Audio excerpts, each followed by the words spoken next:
Hey everyone, today I'm on my way to Nottingham to go to GSM Performance. I've been interested in a bucket seat for quite a while now, and it turns out they've got a whole showroom with different options available. So I'm going to try the Sparco Grid Q, and hopefully they've got some other good options as well. I didn't record in the shop because I'm not a big sim racing YouTuber yet.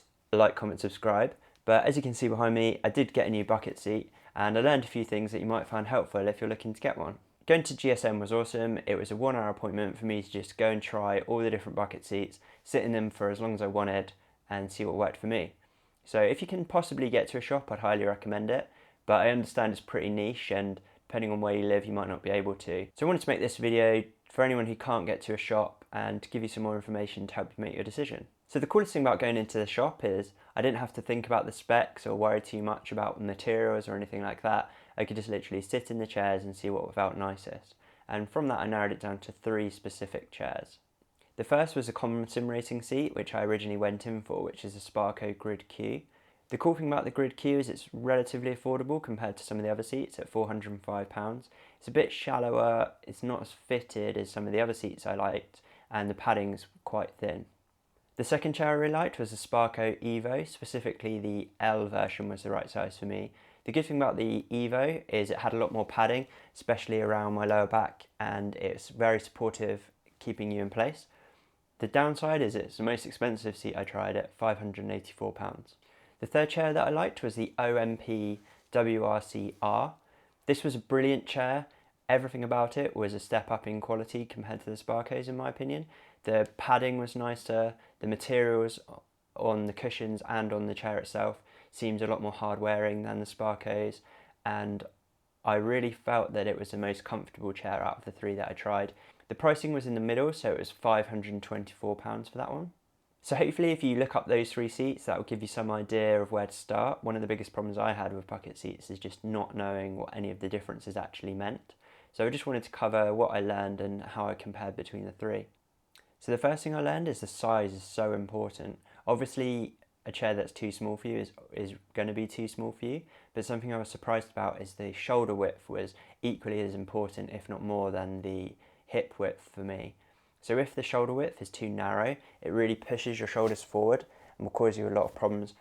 The most uncomfortable position for me was sitting in these chairs which were too narrow. So definitely make sure that you check the dimensions if you are ordering online from the inside of the shoulder padding. Many times online it shows the outside of the shoulder padding, so you need to account for that depending on how thick the cushioning is. So the second thing that I found really interesting was the depth of the seat is incredibly important for how much it hugs you and how much it keeps you in position. So when you've got a very deep seat, it's harder to get into and out of, and the cushions on the sides support you a lot more firmly. So definitely look at the measurement of the depth of the seat and see what's comfortable for you. You can think about it in terms of getting in and out, because realistically in a sim rig, you don't need that side support. You're not dealing with lateral G-forces. So the question is, would you like something that's more supportive and holds you firmer? It feels really nice. Or would you like something that's a bit easier to get into and out of? So next up, the materials used. I was really surprised that there was such a variation. The Sparcos definitely seemed the least rugged of the ones I tried. The Recarros and the OMP seats definitely seemed to have much more hard-wearing materials. I think the Sparcos are designed like that to be as lightweight as possible. And I can understand that wear and tear probably isn't their biggest concern if they're just looking at weight. But if you're planning on keeping this for many years, depending on kind of what you're doing with your seat and what clothes you wear when you race, you might want to consider that. But I think in a sim racing context, any of them should be fine. The last thing on materials is the breathability. Some of the seats have more breathable mesh fabrics, and some of them are like a PVC or kind of like a tight woven fabric.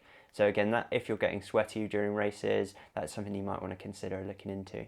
And in relation to the materials, the padding again is completely different between different seats. The WRC seat, because it was a rally seat, had a lot more padding, specifically on the back and the sides. The cushioning was an awful lot thicker there. I don't know whether that would have been a positive or negative, depending on how hard you're pushing your brake and whether that would again add an element of flex into your setup that you don't want. The Sparcos definitely seem to have the thinnest padding in the shop, but you can buy additional pads and seat cushions that you attach on afterwards using Velcro.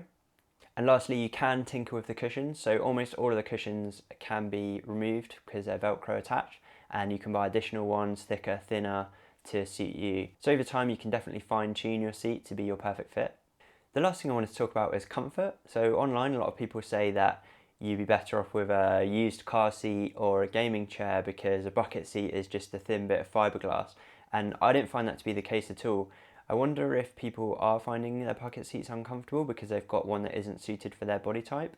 I found this to be by far the most comfortable chair I own now.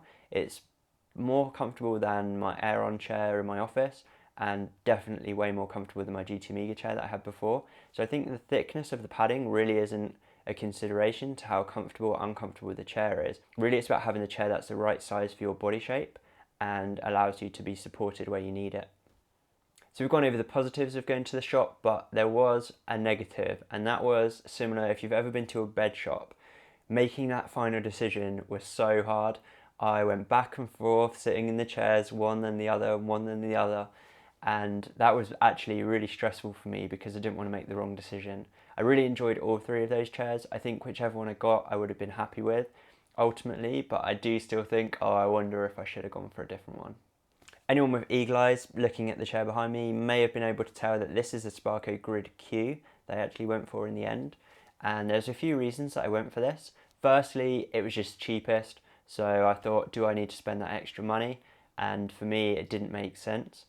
The reason for that was because this chair is slightly shallower. As I said, the other two chairs are much more fitted to my body size, but that would have meant nobody else bigger than me would ever have been able to use my rig again. So it was worth it to me to get something a little bit larger, a little bit shallower, that more people will be able to use over time. And my other major consideration was for sim racing. I think the only thing that actually makes a difference on the track is the flex in the back, and all of these seats were absolutely perfect in that regard. There's no perceivable flex from the fiberglass seats when you're sitting in them, when you're trying to push on them. So in that regard, I think because we don't deal with lateral forces in sim racing, having a seat which was easier to get in and into and out of, was cheaper, and allows more people of different body sizes to fit in it, I thought that the Grid Q was a perfectly good solution for me. I've had the Grid Q for about 2 weeks now on the rig, and my initial impressions are I absolutely love it. I'm really glad I got a bucket seat specifically, and this one seems perfect for what I needed. Because I only had the RS12 GT Amiga seat for about a year, I was kind of apprehensive about upgrading. I felt like it was a luxury, something that I didn't need to do at this point, but I'm super grateful that I did. The main reason is it feels like about as much of an upgrade to me as when I got my load cell pedals in terms of how consistent I can be on the brakes. I used to have my brake pressure set up pretty much as hard as I could push with my leg, and the reason for that was I wasn't ever confident in how much or how fast I could brake, and the reason for that is because presumably the chair flex meant that it would be inconsistent inherently.